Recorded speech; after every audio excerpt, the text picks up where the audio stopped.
Hello viewers, welcome to Kallol's accounting evaluation again. আজকে আমরা progression থেকে সেকেন্ড লেকচার করব। এর আগে আমরা একটা লেকচার করেছি যেখানে দুটো প্রবলেম নিয়ে ডিসকাশন করেছি। আজকে আরও দুটো প্রবলেম নিয়ে আলোচনা করব যেগুলো প্রিভিয়াস ইয়ার্সের কোয়েশ্চেন। আশা করি আপনারা ক্লাসগুলো মিস করছেন না। যদি এখনও চ্যানেলটি সাবস্ক্রাইব না করে থাকেন তাহলে এখনই সাবস্ক্রাইব করুন, বেল আইকনে ক্লিক করুন যাতে আপনাদের কোনো ক্লাস মিস না হয়, যাতে সবগুলো ক্লাসের নোটিফিকেশন আপনারা পেয়ে যান। আর যদি এখনও সেট থিওরি এবং নাম্বার সিস্টেমের ক্লাসেসগুলো ফলো না করে থাকেন তাহলে সেসব ক্লাসের লিঙ্ক ডেসক্রিপশন বক্সে এবং আইকনে দেওয়া আছে। সেট থিওরি এবং নাম্বার সিস্টেমের দুটো প্লে লিস্ট আছে, সেই প্লে লিস্টে গেলে আপনারা ওই চ্যাপ্টারগুলোর সাথে রিলেটেড সবগুলো ক্লাসই পেয়ে যাবেন। যাই হোক, আজকে আমি প্রোগ্রেশনে যে প্রথম অঙ্কটা নিয়ে আলোচনা করব সেই অঙ্কটা খুবই ইম্পর্টেন্ট এবং এই প্যাটার্নের কোয়েশ্চেন কিন্তু পরীক্ষাতে বেশ অনেকবার এসেছে। তো আমি এখানে একটা কোয়েশ্চেনকে তিনভাবে প্রেজেন্টেশন করেছি যাতে আপনাদের এখানে ধারাগুলো পরিবর্তন করে দিলেও আপনারা এই প্যাটার্নের যে কোনো প্রশ্নের উত্তরই করতে পারেন। প্রথমে প্রশ্নটার দেওয়া আছে কি, which term of the series 5 + 8 + 11 + ... is 383। এই ধারাটার কততম পদ হচ্ছে কি 383। 5 + 8 + 11 + ... এটা একটা ধারা, একটা সিরিজ, এবং এই সিরিজে কততম পদ 383 সেটা বের করতে হবে। গত ক্লাসে আমি প্রোগ্রেশনের ব্যাপারে বলেছিলাম যে প্রোগ্রেশন দুরকম হয়, একটা হচ্ছে কি অ্যারিথমেটিক প্রোগ্রেশন আর একটা হচ্ছে কি জিওমেট্রিক প্রোগ্রেশন। অ্যারিথমেটিক প্রোগ্রেশন হচ্ছে সমান্তর ধারা, আরেক ভাষায় বলা হয় কি গাণিতিক ধারা। সমান্তর ধারা যেটা বৈশিষ্ট্য সেটা হচ্ছে দেখি এখানে প্রতি দুটো পদের মধ্যবর্তী দূরত্বর মানটা কী হবে, সমান হবে, অর্থাৎ অন্তরগুলো সমান থাকবে। যেমন এখানে 5 থেকে 8-এ যেতে 3 বৃদ্ধি পেয়েছে, 8 থেকে 11-তে যেতে 3 বৃদ্ধি পেয়েছে, অর্থাৎ এখানে পদগুলোর মধ্যবর্তী দূরত্ব হচ্ছে কত, 3 করে। বুঝতে পেরেছি?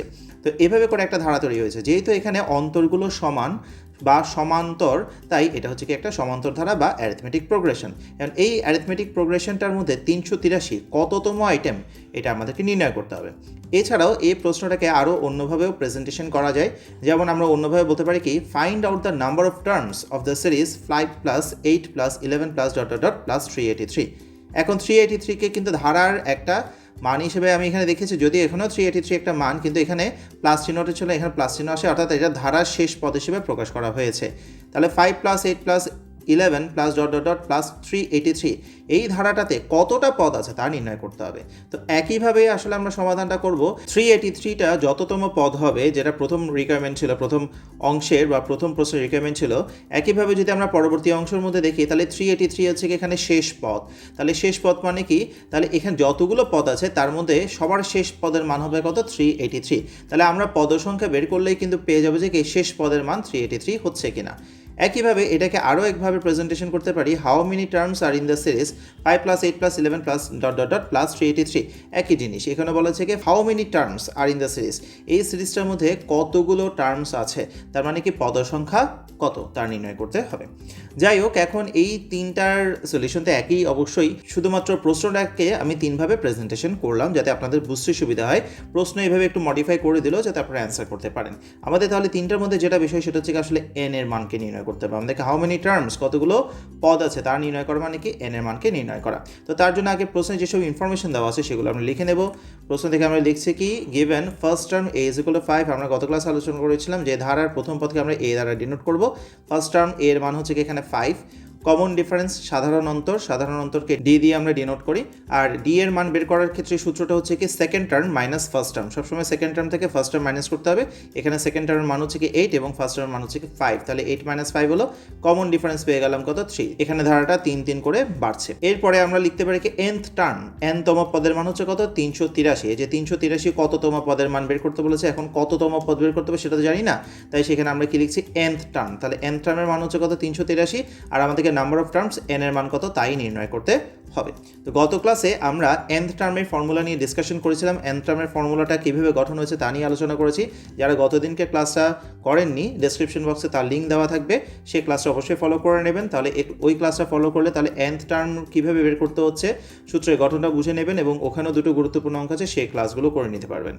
এখন আজকে আমরা সলিউশনের মধ্যে nth টার্মের ফর্মুলা আগে লিখে নিই। We know nth term = a + n - 1 * d। এখন আমাদের টার্গেট হচ্ছে এখান থেকে n এর মানকে নির্ণয় করা। n এর মান যদি নির্ণয় করতে হয় তাহলে বাকি মানগুলো আমাদেরকে বসাতে হবে। বাম পাশে দরকার হচ্ছে কাকে, nth টার্মকে, আর nth টার্ম মানে কি শেষ পদ, যেটার মান দেওয়া আছে কত, 383। তাহলে nth টার্মের জায়গায় লিখে নিলাম কত, 383। এর মান আমরা বসিয়ে দিলাম 5 এবং d এর মান আমরা বসিয়ে দিলাম 3। এখন এখান থেকে আমাদের কি করতে হবে, n এর মানকে ক্যালকুলেট করতে হবে। তাহলে 383 বাম পাশে থাকলো, আর ডান পাশে যখন আমরা একটা ক্যালকুলেশন করছি এখানে 3 দিয়ে আমরা n-1কে মাল্টিপ্লাই করে দিচ্ছি, তাহলে 3 দিয়ে n কে গুণ করলে 3n হয়ে গেল, 3 দিয়ে 1কে মাল্টিপ্লাই করলে 3 হয়ে গেল। এবার 5 আর 3 এর যদি ক্যালকুলেশন করি 5 থেকে 3 মাইনাস করলে কী থাকলো, 2 থাকলো। এবার 2টাকে আমরা বাম পাশে নিয়ে আসলাম, যেখানে 383 ছিল, 383 মাইনাস 2 হয়ে গেল, 383 মাইনাস 2 ইজ ইকুয়াল টু হচ্ছে কি 3n। তাহলে এদিকে থাকলো কি, বাম পাশে থাকলো 381 ইজ ইকুয়াল টু হচ্ছে কি 3n। 3 দিয়ে এবার আমরা বাম পাশে কী করছি, ভাগ করে দিচ্ছি, 381 divide by 3 is equal to হচ্ছে কি n। তাহলে 127 ইজ ইকুয়াল টু হচ্ছে কি n, সুতরাং n হচ্ছে কি 127। তাহলে 127তম পদের মান হচ্ছে কত, 383, অথবা আরেক ভাষায় বলতে পারি ওই ধারাতে 127টা পদ আছে। 127টা পদ থাকার কারণে 127তম পদের মান কত হচ্ছে, 383 হচ্ছে। এটাকে অ্যান্সার হিসেবে লিখি। আমরা যদি প্রথম প্রশ্ন যেটা থাকে সেটা যদি পরীক্ষাতে আসে তাহলে আমরা অ্যান্সারটাকে এভাবে লিখব, 127th term of the series is 383। এই ধারার 127তম পদ হচ্ছে কি 383। এখানে রিকোয়ারমেন্টই ছিল কততম পদ, 383, তার নির্ণয় করো। তাহলে আমরা বলবো কি 127তম পদ হচ্ছে কি 383। এবং পরবর্তী দুইটা রিকোয়ারমেন্ট হচ্ছে কি, এখানে আমাদেরকে বের করতে হবে নাম্বার অফ টার্মস কত, কতটা পদ ছিল। তাহলে সেক্ষেত্রে যদি আমাদের পরবর্তী দুইটার অল্টারনেটিভের মধ্যে যে কোনো একটা কোয়েশ্চেন আকারে আসে তখন আমরা সেখানে লিখবো কি, দেয়ার আর 127 টার্মস ইন দ্য সিরিজ। ওই সিরিজ বা ধারাতে 127টা পদ আছে। আশা করি অঙ্কটা বুঝতে পেরেছি। এই প্যাটার্নের কোয়েশ্চেন খুবই ইম্পর্টেন্ট, কিছুক্ষণ আগেই বলেছি। আপনারা যদি প্রিভিয়াস কোয়েশ্চেনগুলো একটু যাচাই বাছাই করেন তাহলে কিন্তু দেখবেন যে এই প্যাটার্নের বেশ কিছু প্রশ্ন আসে। আমি এখন যেটা সলিউশন করলাম সেটা অবশ্যই প্রিভিয়াস কোয়েশ্চেন, এবং এই প্যাটার্নের বেশ আরও অনেকগুলো অঙ্ক পরীক্ষাতে এসছে। আশা করি এখন আপনারা এই ক্লাসে ফলো করলে ওই প্যাটার্নের সাথে রিলেটেড যে কোনো প্রশ্ন উত্তরই করতে পারবেন। এবার দ্বিতীয় আমরা আরেকটা অঙ্ক নিয়ে আলোচনা করছি, যেটাও সেম প্যাটার্নের। এখানে কোয়েশ্চেনটা দেখছি কি বলা আছে, which term of series 12 plus 9 plus 6 plus dot dot dot is equal two -30। এইখানেও মধ্যে বলা আছে কি -30টা এই ধারার কততম পদ। এটাকেও আমরা চাইলে আগের অঙ্কটার মতন করে অল্টারনেটিভভাবে দুটো কোয়েশ্চেন তৈরি করতে পারি, যেখানে আমরা বের করতে পারি কি যে এই ধারার পদ সংখ্যা কত, যেখানে শেষ পদ -30 সে ধারার পদ সংখ্যা কত, অর্থাৎ how many terms are there in the series of 12 plus 9 plus 6 plus dot dot dot -30। এটা আমরা লিখেও সমাধান করতে পারতাম। বুঝতে পেরেছি? তার মানে কি এই ধরনের প্রশ্ন আসলে এখান থেকে যে মানটা বের করতে হবে সেটা হচ্ছে কি n এর মান বের করা। এখন যদি আমাদেরকে বলে যে কি এই ধারার কততম পদ -30, তাহলে আমরা যেভাবে সমাধান করব, আবার যদি বলতো যে কি এভাবে একটা ধারা সাজানো থাকলে -30কে শেষ পদ হিসেবে রেখে যদি একটা ধারা সাজানো থাকতো, এবং যদি বলা হতো যে কি এখানে পদ সংখ্যা কত, তাহলে কিন্তু আমরা n এর মানকে নির্ণয় করব। এখন আমরা তাহলে আগের অঙ্কটার মতন করে সমাধানে যাই। প্রথমে ইনফরমেশনগুলো লিখে নিচ্ছি। Given first term a is equal 12, এখানে প্রথম পদ a এর মান 12 দেখা যাচ্ছে। কমন ডিফারেন্স d এর মান হচ্ছে কি second term minus first term, second term হচ্ছে কি 9, ফার্স্ট টার্ম হচ্ছে কি 12, 9 মাইনাস 12 করলে রেজাল্ট হচ্ছে কত, -3। গত দিনকের ক্লাসে বা গত লেকচারটাতে আমি বলে দিয়েছিলাম, সেটা হচ্ছে দেখি আমরা এখানে কখনো বড় থেকে ছোট বিয়োগ করতে হবে এই বিষয়টাকে নিয়ে চিন্তা করবো না। আমরা সবসময় সেকেন্ড টার্ম থেকে ফার্স্ট টার্ম বিয়োগ করবো, বড় ছোট যেটাই হবে হোক, ঠিক আছে? তাহলে এখানে সেকেন্ড টার্ম থেকে ফার্স্ট টার্ম বিয়োগ করাতে রেজাল্ট হচ্ছে কি -3। দেখা যাচ্ছে কি এখানে আসলে 3 করে এটা কমছে, 3 করে ডিক্লাইন করছে ধারার পদের মানগুলো, তাই ডিফারেন্স হচ্ছে কি এখানে -3, ঋণাত্মক ডিফারেন্স। এবার nth টার্ম মানে হচ্ছে কি nতম পদ, অথবা আমরা এটাকে শেষ পদও বলতে পারি। তো লাস্ট টার্ম অথবা n টার্মের মান হচ্ছে এখানে কত, -30। এখন এখানে আমাদেরকে n এর মানকে নির্ণয় করতে হবে, n is equal two what. এবার আমরা সমাধানটাতে আসছি, we know nth term is equal two a plus n minus 1 into d। এখানে আমরা n এর মানকে বের করব।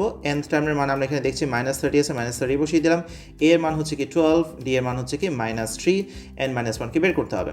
এবার ডান পাশে আমরা -3 দিয়ে এখন এখানে n মাইনাস 1 কে গুণ করতে হবে। প্রথমে এই মাইনাস দিয়ে প্লাসকে গুণ করে দিই, এই মাইনাসে প্লাসে এখানে হয়ে গেল কি মাইনাস। এবার 3 দিয়ে n কে গুণ করাতে 3n হয়ে গেল। এবার এখানে মাইনাসে মাইনাসে গুণ করাতে মাইনাসে হয়ে গেল কি প্লাস, 3 দিয়ে 1 কে গুণ করাতে এখানে 3 হয়ে গেল। 12 প্লাস 3 আছে, 12 আর 3 যোগ করলে হলো কত, 15, -3n, 3n এর জায়গায় রয়ে গেছে। 15কে এবার বাম পাশে নিয়ে আসলাম, বাম পাশে আগে থেকে -30 আছে, -30 -15 ইজ ইকুয়াল টু -3n। এবার এখানে -30 আর -15 দুটোই যেহেতু চিহ্ন একই, তাই দুটোকে যোগ করতে হবে। 30 আর 15 যোগ করলে হয়ে গেল কত, 45। যেহেতু চিহ্ন মাইনাস, তাই চিহ্নটা মাইনাস হিসেবে রেখে দিতে, -45 ইজ ইকুয়াল টু -3n। এবার -3 যেটা আছে সেটাকে আমরা বাম পাশে ভাগ করে দিচ্ছি, -45 divide by -3 is equal to n। তাহলে 45কে 3 দিয়ে যদি ডিভাইড করি, মাইনাস মাইনাসে কাটা গেল, 45কে 3 দিয়ে ডিভাইড করলে কত হচ্ছে কি 15 হচ্ছে। তাহলে n এর মান হয়ে গেল কত, 15। সুতরাং n ইজ ইকুয়াল টু 15। তাহলে আমরা এখানেও n এর মান পেয়ে গেলাম 15। তার মানে কি 15তম পদ, এই ধারাটার 15তম পদের মান হচ্ছে কত, -30। অথবা বলতে পারি কি এই ধারাতে 15টা পদ আছে। তাহলে এটাকেও আমরা যদি অ্যান্সার হিসেবে লিখতে চাই তাহলে এভাবে লিখতে পারি, answer 15th term of the series is -30। এই ধারার 15তম পদের মান হচ্ছে -30, অথবা এই ধারাতে 15টা পদ আছে, or there are 15 terms in the series. আজকে আমরা দুটো অঙ্ক নিয়ে আলোচনা করলাম, দুটো প্রিভিয়াস ইয়ারের কোয়েশ্চেন ভালো মতো ফলো করবেন যাতে এটার সাথে রিলেটেড, এই প্যাটার্নের সাথে রিলেটেড যে কোনো প্রশ্ন উত্তর আপনারা নিজেরা বাসায় প্র্যাকটিস করতে পারেন। আগামী ক্লাসেও আমরা এই ধরনের খুব গুরুত্বপূর্ণ অঙ্ক নিয়ে আলোচনা করব যেগুলো প্রিভিয়াস ইয়ারের কোয়েশ্চেন হবে। তাই যদি চ্যানেলটা এখনও সাবস্ক্রাইব না করে থাকেন তাহলে অবশ্যই সাবস্ক্রাইব করে ফেলুন, বেল আইকনে ক্লিক করুন যাতে আপনাদের কোনো ক্লাস মিস না হয়, এবং অন্যান্য যেসব ক্লাস আপনারা মিস করেছেন সেসব ক্লাসের লিঙ্ক ডেসক্রিপশন বক্সে এবং আই আইকনে দেওয়া থাকবে। সেট থিওরি এবং নাম্বার সিস্টেমের ক্লাসেসগুলো অবশ্যই ফলো করবেন, সেই ক্লাসগুলো ফলো করলে আপনাদের পরীক্ষা উপযোগী সর্বোচ্চ প্রিপারেশন হয়ে যাবে। এবং সেট থিওরি এবং নাম্বার সিস্টেম নিয়ে নির্দিষ্ট প্লেলিস্ট আছে, সেই প্লেলিস্টে গেলে আপনারা ওই চ্যাপ্টারের সাথে রিলেটেড সব ক্লাসই পেয়ে যাবেন। আগামী ক্লাস দেখার জন্য আমন্ত্রণ জানিয়ে আজকের ক্লাস আমি এখানে শেষ করছি। সবাইকে অনেক ধন্যবাদ।